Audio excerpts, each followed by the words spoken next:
पद्म पुरस्कार 2024 की घोषणा हो चुकी है और इस बार कुछ ऐसे चेहरों को चुना गया जिनकी कहानी सुनकर आप चौंक जाएंगे, यानी कि कुछ ऐसे गुमनाम चेहरे जिनकी कहानी कभी सामने ही नहीं आई। इनको चुन चुनकर भारत के अलग अलग राज्यों से पुरस्कार के लिए नामित किया गया है। तो सबसे पहले हम बात करेंगे प्रेमा धनराज की, जो कि अग्नि रक्षक है। ये बहुत छोटी थी जब इनका चेहरा जल गया था स्टोव के फटने की वजह से किचन में। देखिए, ये कर्नाटक से है, जो कि 72 साल की इनका नाम प्रेमा धनराज है।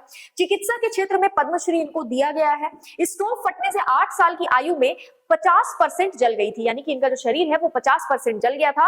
प्रेमा के एनजीओ अग्नि रक्षा द्वारा आग से जले 25,000 से ज्यादा लोगों की निशुल्क सर्जरी की गई है, यानी कि जो लोग आग से जल गए थे उनकी निशुल्क यानी बिना पैसों से सर्जरी यहाँ पर की गई है। इनके खुद के कई बार सर्जरी किया गया है, यानी बचपन में जब ये जल गई थी तो कई बार इन्होंने सर्जरी करवाया था खुद का, और बाद में इनको लगा कि नहीं, जो लोग आग से जल जाते हैं उन लोगों को सर्जरी की जरूरत है और उनके पास अगर पैसे नहीं है तो निशुल्क तरीके से जो है यहाँ पर इन्होंने कई लोगों की सर्जरी करवाई है। अगला नाम है पार्वती बरुआ का। इनको हाथी की परी कहा जाता है और ये भारत की ऐसी पहली महिला महावत है। असम से 67 ईयर की पार्वती बरुआ देश की पहली महिला महावत है, यानी कि हाथियों को कंट्रोल करना इनका काम है ताकि ह्यूमन एंड एनिमल कॉन्फ्लिक्ट से बचा जा सके। उन्हें समाज सेवा यानी कि पशु कल्याण के लिए पद्मश्री से सम्मानित किया गया है। पिछले 4 दशकों से जंगली हाथियों को काबू करके बचाने में इनकी अहम भूमिका रही है। अलग अलग कई राज्यों की सरकारों को भी इन्होंने काफी हेल्प की है। अगला हम बात करेंगे सनातन रुद्रपाल, जो कि दुर्गा का रुद्र इनको कहा जाता है। पश्चिम बंगाल की है, ये मूर्ति बनाते हैं। इनको यूनेस्को ने भी नवाजा हुआ है प्राइज से। पश्चिम बंगाल के 68 वर्ष के सनातन रुद्रपाल को कला यानी कि मूर्ति कला के लिए पद्मश्री दिया गया है। वो 5 दशकों से पारंपरिक साबे की दुर्गा प्रतिमाओं को गढ़ने के लिए जाने जाते हैं। इनकी प्रतिमाओं को यूनेस्को द्वारा मान्यता भी मिली हुई है। पश्चिम बंगाल के हैं, मूर्तिकार हैं। अगला नाम है चामी मुर्मू का। इनको पर्यावरण के क्षेत्र में अवार्ड दिया गया। ये झारखंड से है, 52 साल इनकी उम्र है। इनको समाज सेवा के लिए पद्मश्री से सम्मानित किया गया है। इनके एनजीओ का नाम है सहयोगी महिला, जो कि महिलाओं की स्वरोजगार में मदद करती है। चामी मुर्मू ने 3000 महिलाओं के साथ 30 लाख पेड़ भी लगाए हैं। ये एक रिकॉर्ड इन्होंने बनाया है। आगे हम ये भी डिस्कस करेंगे कि मध्य प्रदेश से किन किन लोगों को पद्म पुरस्कार के लिए चुना गया है। गुरविंदर सिंह, इनको दिव्यांग की आशा भी कहते हैं। अगला नाम है गुरविंदर सिंह का। हरियाणा के हैं, 52 साल के गुरविंदर सिंह को समाज सेवा इसके लिए यानी समाज सेवा के लिए इनको पुरस्कार दिया गया है। इन्होंने बेघर निराश्रित महिलाओं की बेहतरी के लिए और अनाथ और दिव्यांग जनों के लिए काम किया और बाल गोपाल धाम इन्होंने बनाया है, यानी कि जिनका घर परिवार नहीं है, जो अनाथ है या जो दिव्यांग है, उनके लिए इन्होंने काफी काम किया, इसलिए इनको दिया गया। स्मृति रेखा चकमा, इनको कला के क्षेत्र में दिया गया। त्रिपुरा से है, 63 साल की स्मृति रेखा चकमा। इनको बुनाई करती हैं, ठीक है, कला के क्षेत्र में पद्मश्री से सम्मानित किया गया। वो ग्रामीण महिलाओं को पर्यावरण अनुकूल रंग और कपास के इस्तेमाल यानी कॉटन के इस्तेमाल से बुनाई की कला में प्रशिक्षण दिलवाती यानी ट्रेनिंग दिलवाती है। अगला नाम है उदय विश्वनाथ देशपांडे का। महाराष्ट्र के हैं, 70 साल इनकी उम्र है।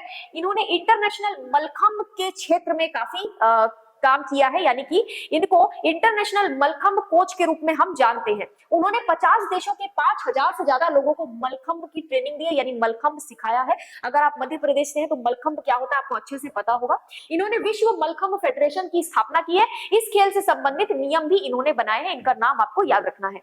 अगला नाम है जानकी लाल को, जानकी लाल का, जिनको बहरूपिया बाबा भी बोला जाता है। भिलवाड़ा के है ये, इनको बहरूपिया बाबा के नाम से जाना जाता है। प्रसिद्ध है काफी ज्यादा। 6 दशक से दुनिया भर के लोगों को खत्म हो रही इस कला से रूबरू करा रहे हैं। ये जो बहुरूपिया कला है, जिसमें अलग अलग रूप जो है धारण किया जाता है, ये कला धीरे धीरे विलुप्त होती जा रही है और इस कला को बचाने के लिए इनको जाना जा रहा है। इनकी 3 पीढ़ी यही काम कर रही है। मकसद है मेवाड़ की लुप्त हो रही बहुरूपिया कला को जीवित रखना। अगला हम अगर देखें तो ये पूरी लिस्ट है। 132 लोगों को पद्म पुरस्कार दिया गया है, जिनमें से पद्म विभूषण जिनको दिया जा रहा है उनके ये नाम है वैजंती माला बाली, पोनी डेला चिरंजीवी यानी कि के चिरंजीवी, आप जानते होंगे इनको भी। एम वेंकैया नायडू हमारे पूर्व उपराष्ट्रपति रह चुके हैं। बिंदेश्वर पाठक, इनको मरणोपरांत दिया गया है। और पद्मा सुब्रमण्यम, इनको भी कला के क्षेत्र में दिया गया, यानी कि पद्म विभूषण 1 2 3 4 5 कितने हो गए?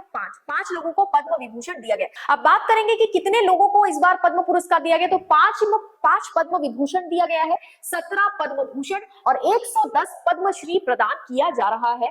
मध्य प्रदेश के कितने लोग हैं? तो मध्य प्रदेश के 4 लोग हैं जिनको पद्मा पुरस्कार दिया जा रहा है। ओम प्रकाश शर्मा, सत्येंद्र सिंह लोहिया, कालूराम बामनिया और भगवती लाल राजपुरोहित। अब इन्होंने क्या क्या किया है, किस क्षेत्र से जुड़े हैं, मध्य प्रदेश के हैं तो इंपॉर्टेंट है। भगवती लाल राजपुरोहित को मालवी संस्कृति और साहित्य पर पुस्तकों के लिए, विशेष रूप से नाटकों के लेखन के लिए यह पुरस्कार दिया जा रहा है।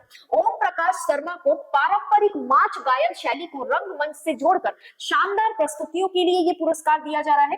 कालूराम बामनिया को कबीर गायन के लिए और दिव्यांग प्रतिभा सत्येंद्र सिंह लोहिया को तैराकी के क्षेत्र में विशेष प्रदर्शन के लिए पद्मश्री के लिए चयनित किया गया है। ठीक है, तो ध्यान रखिएगा इन चारों को किस किस क्षेत्र में दिया जा रहा है। अब हम एक बार लिस्ट देख लेते हैं कि टोटल किन किन लोगों को यहाँ पर अवार्ड दिया गया, कौन सा अवार्ड किसे दिया गया। एक तो हमने देख लिया है कि पद्म विभूषण किसे किसे दिया गया, ये नाम आपको ध्यान रखना है। अब पद्म भूषण की अगर हम बात करें तो पद्म भूषण दिया गया एम फातिमा बीवी को, आप अच्छे से जानते होंगे।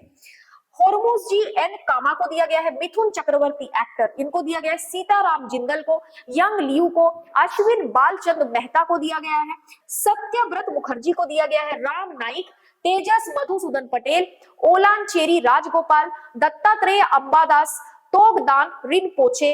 अगला नाम है प्यारेलाल शर्मा, फिर है चंद्रेश्वर प्रसाद ठाकुर, फिर है उषा उत्तुप, सिंगर है जानते होंगे, विजयकांत और कुंदन व्यास। इन सभी को पद्म भूषण दिया गया। अब बात आती है पद्मश्री की, तो पद्मश्री 100 से भी ज्यादा लोगों को दिया गया है। तो ये जो नाम है ये आप एक बार पढ़ लीजिएगा, जिसमें सर्वेश्वर बसुमतारी, सोमदत्त भट्टू, तकदीरा बेगम, ये सभी जो लोग हैं इन सभी को दिया गया है पद्मश्री।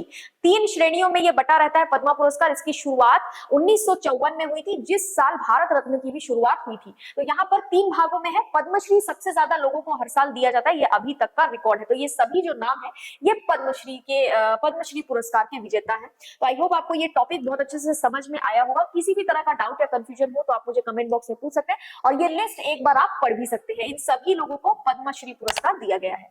तो आज के लिए इतना ही, मिलते हैं अगले वीडियो में। Thank you so much.